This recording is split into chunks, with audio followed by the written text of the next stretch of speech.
A missing college graduate, a suspiciously abandoned car, and a chilling discovery inside a family home. When police knocked on the Ryner family's door, they had no idea they were about to uncover a gruesome crime, and that the parents themselves would play a crucial role in bringing their son to justice. Welcome back to Mystery Minds, the channel where we dive into the darkest corners of true crime, uncovering stories that shock, intrigue, and leave us questioning the world around us. In today's case, we bring you a chilling and twisted tale, one of betrayal, deception, and a deadly obsession. This is the story of the murder of Aaron Davis. Stay with us as we unravel the dark and tragic story of Aaron Davis's murder. A cold November morning in 2022 brought an eerie discovery in Rome, Georgia. A Toyota Prius, half submerged in a shallow creek, sat abandoned with no sign of its owner. The vehicle was locked, its headlights off, and the surrounding area was eerily quiet. Something was wrong. Authorities quickly traced the vehicle back to Aaron Davis, a 21-year-old recent graduate of Brigham Young University. A bright and ambitious young man, Aaron had a promising future ahead of him. His parents had expected him to be visiting an old friend, Ryner, but they hadn't heard from him in days. When the police contacted Aaron's father, the concern in his voice was unmistakable. He had no idea his son was missing. A missing persons report was filed and the investigation began immediately. The car's location only deepened the mystery. There were no signs of forced entry, no apparent struggle, and most unsettling of all, no footprints or any indication that Aaron had left the vehicle himself. The placement of the car suggested that someone had deliberately abandoned it there. But why? And where was Aaron? Officers searched the area surrounding the creek, hoping to find any sign of him.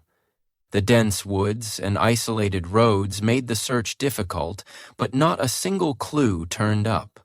There were no discarded belongings, no phone, no wallet. It was as if Aaron had simply vanished. As the hours passed, tension grew. The investigation turned to Aaron's last known whereabouts, leading them to the home of Ryner. Brandon wasn't just any friend. He and Aaron had known each other since middle school. They had grown up together, spent summers hanging out, and despite attending different colleges, they had remained in contact over the years. Brandon's house was an ordinary suburban home, the kind where nothing terrible was ever expected to happen. But as investigators approached the front door, an uneasy feeling settled in. Something about this case wasn't adding up.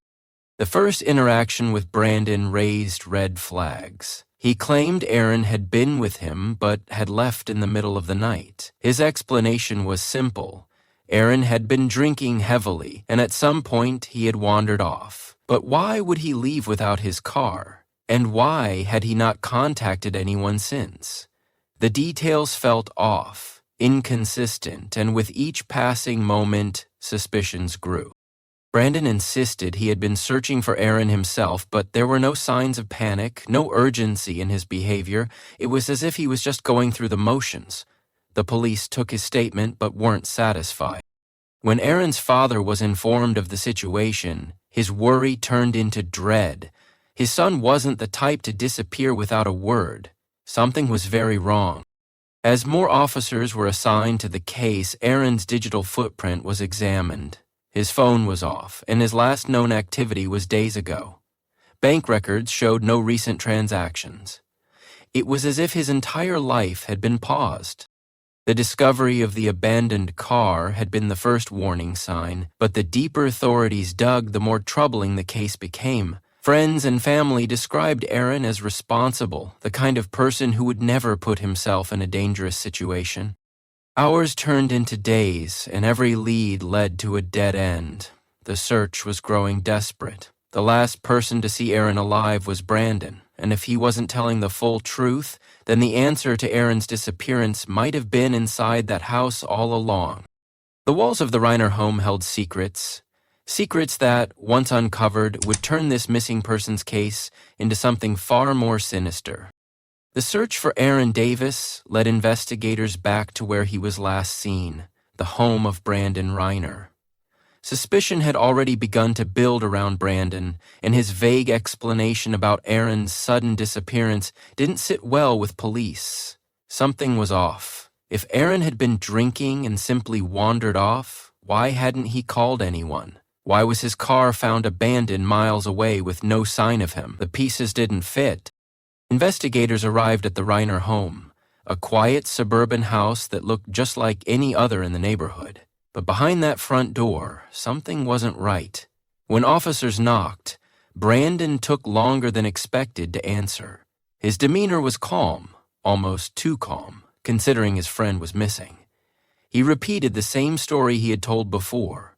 Aaron had been drinking, left in the middle of the night, and hadn't been seen since. But his words felt rehearsed, and his lack of concern was unsettling.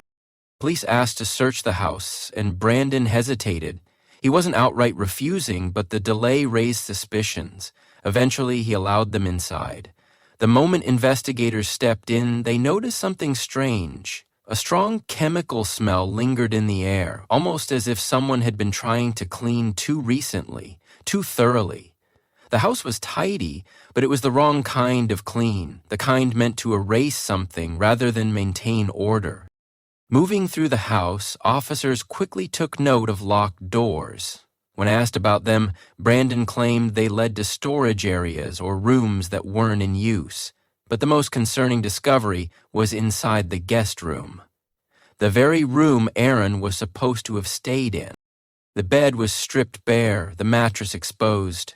The scent of cleaning products was stronger here than anywhere else in the house. Something had been scrubbed away, but not completely. A closer look revealed what everyone had feared: blood. It wasn't just a minor stain or a few drops. It was enough to suggest something violent had happened in that room. As soon as this discovery was made, Brandon's behavior changed. He became restless, his answers shorter and more defensive. Before police could question him further, he made an unexpected move. He ran. Without warning, he bolted from the house, pushing past officers and disappearing into the neighborhood. By the time authorities could react, he was gone. This changed everything. A missing persons case had just escalated into something far worse. People don't run unless they have something to hide. The blood in the guest room, the chemical smell, the abandoned car. Every detail pointed to the same conclusion. Aaron Davis hadn't just vanished. Something had happened to him inside that house. A manhunt for Brandon Ryner was immediately launched. His sudden escape only deepened the mystery. If he was innocent, why would he flee? His actions were those of someone desperate, someone who knew the truth was closing in. But despite their best efforts, he seemed to have disappeared without a trace. Attention now turned to Brandon's parents, Jeremy and Rachel Ryner. So far, they had remained on the sidelines, insisting they had no idea what was happening. But with their son now a fugitive, investigators needed to know if they had been helping him or if they were just as in the dark as everyone else. While authorities searched for Brandon, another pressing question remained unanswered. Where was Aaron? The truth was out there, but finding it meant unraveling the lies that had already been spun. And with Brandon on the run, the race to uncover what really happened had only just begun. With Brandon Ryner on the run, the investigation shifted to the people who knew him best, his parents, Jeremy and Rachel Ryner. Up until now, they had seemed like any other concerned family, blindsided by their son's connection to a missing persons case. But with their son now a fugitive, investigators had to ask a difficult question. Had they been unaware of what was happening, or had they been protecting him? Jeremy Ryner was the first to show signs of internal conflict. He was a man who had always believed in his son, had raised him to be responsible, but now evidence was mounting that Brandon was not the person he thought he was. That doubt grew stronger when he made a discovery inside his own home. Brandon's phone, hidden in a drawer as if someone had deliberately stashed it away.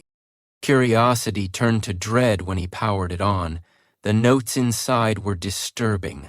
It wasn't just random thoughts or messages. It was a plan. A series of chilling, methodical steps that outlined a crime in horrifying detail.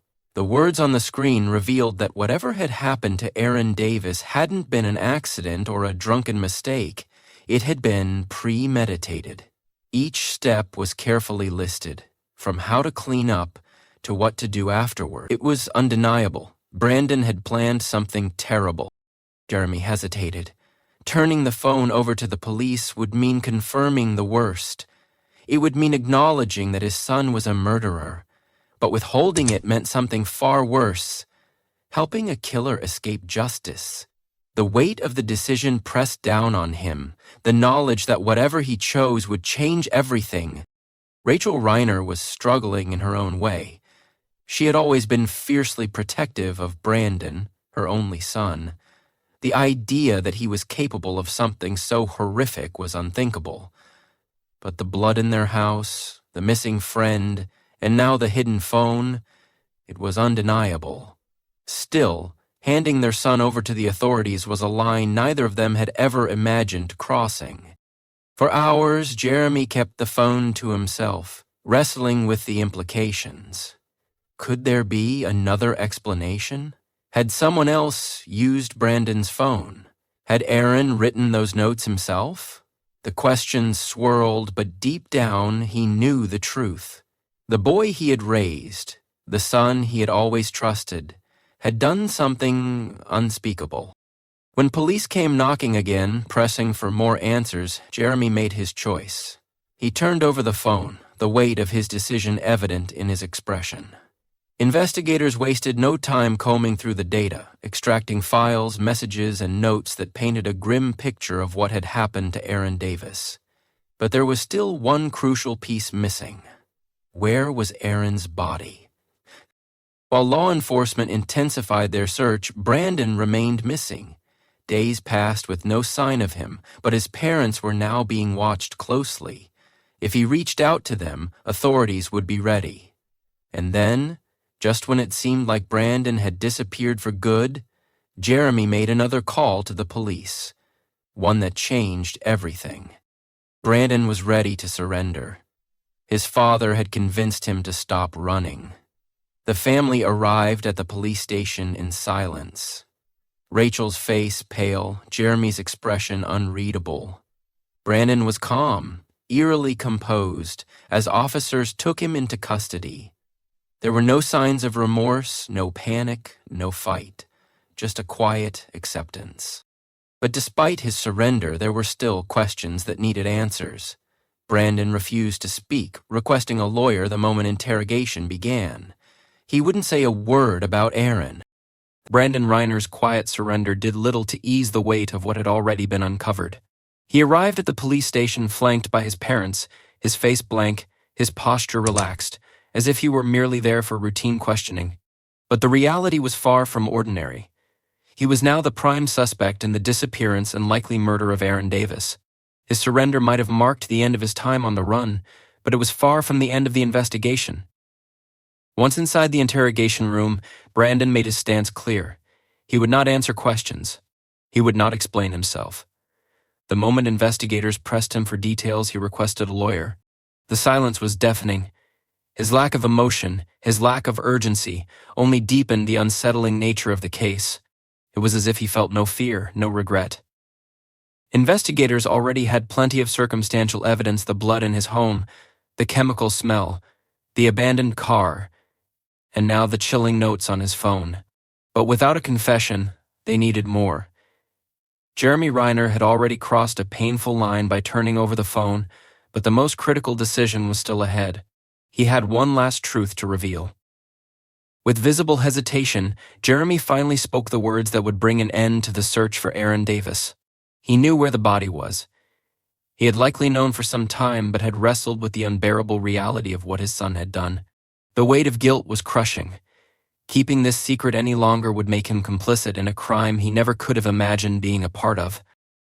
Following his lead, authorities moved quickly. The location he provided led them to a cemetery on the outskirts of town, a place eerily quiet even in daylight. It was an unassuming burial site, meant for those laid to rest with dignity. But what they found there was anything but peaceful. Digging beneath the cold earth, they uncovered Aaron's body.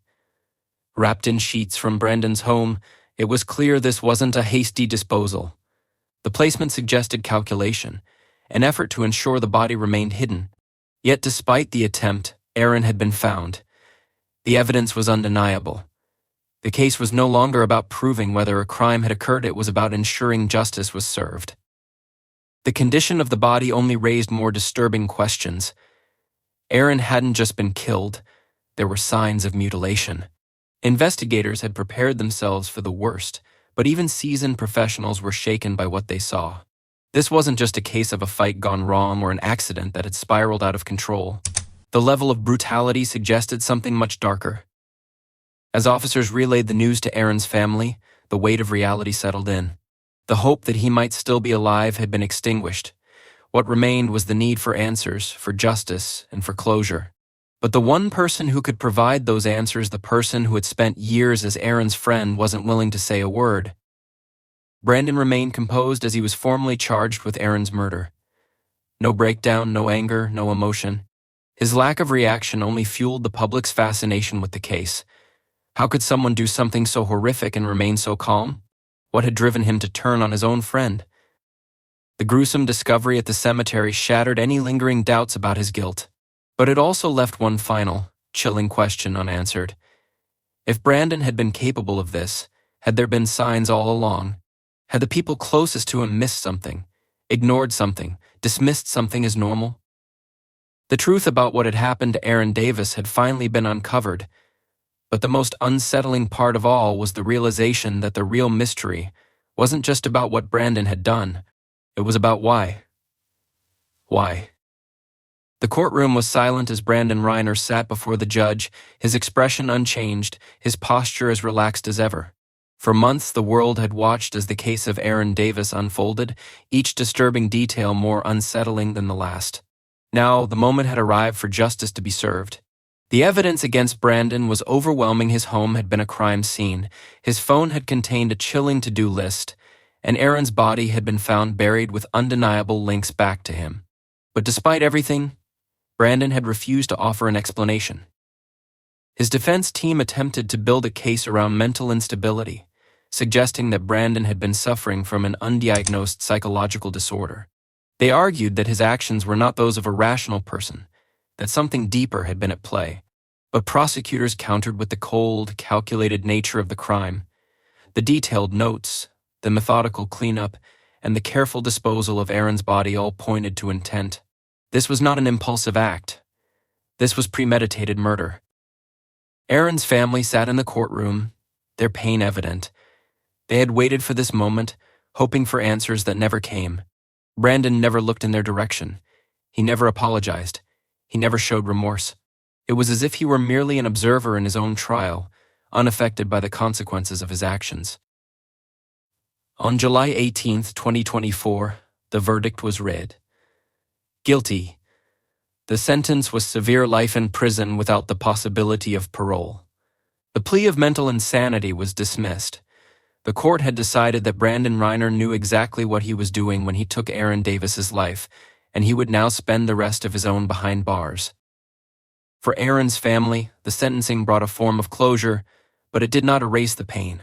Their son, a promising young man with a bright future, had been taken from them in the most brutal way imaginable. No punishment could bring him back.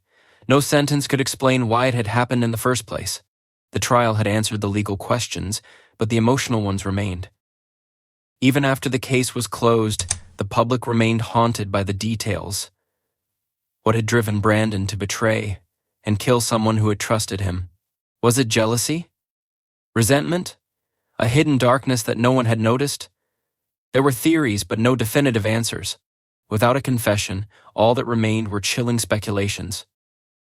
Jeremy and Rachel Ryner, once proud parents, now lived under the shadow of their son's crimes. They had done what was right in the end, turning over the evidence, revealing the body's location, convincing Brandon to surrender, but it did little to erase their guilt. The thought that they had raised a murderer was unbearable. Their lives would never return to normal. The weight of what Brandon had done would follow them forever.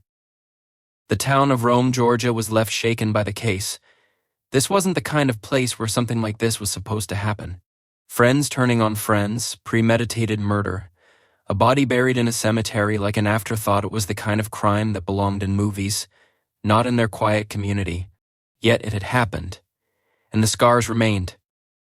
As Brandon began his life sentence, the world moved on, but the memory of Aaron Davis did not fade. His family ensured that he would be remembered not for the way his life ended, but for the bright, kind, and ambitious person he had been.